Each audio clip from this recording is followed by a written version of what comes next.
They told me the hospital's pediatric wing had been empty for years, but when I started my night shift as a volunteer, I heard the soft, rhythmic tapping of tiny fingers against the glass in room 217.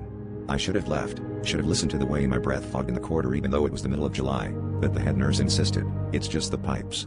But the taps always stopped when she passed, and started again when I was alone. The first night, the doors to 217 were locked.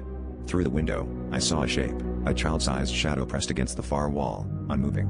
I told myself it was a trick of the moonlight, but then the intercom crackled with static, followed by a voice whispering, "Can I come out now?" No one else seemed to hear it.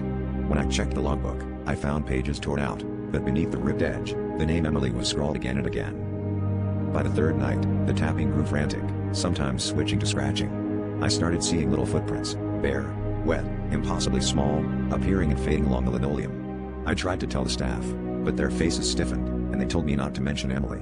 That night, as I sat at the desk, every door down the hallway slowly creaked open, one after another, except for 217, which banged shut so hard the window cracked.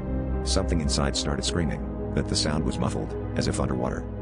On my final shift, the head nurse handed me a faded key and said, "You're the last volunteer. Emily's waiting." I opened the door to 217, and the cold hit me like a wave. The room was empty except for a crib and a sound of breathing that wasn't mine. When I turned to leave, the door swung shut behind me, and in the glass, my reflection was gone. Instead, a little girl stood grinning back, mouthing, "Can I come out now?" as her hands pressed against the inside of the mirror.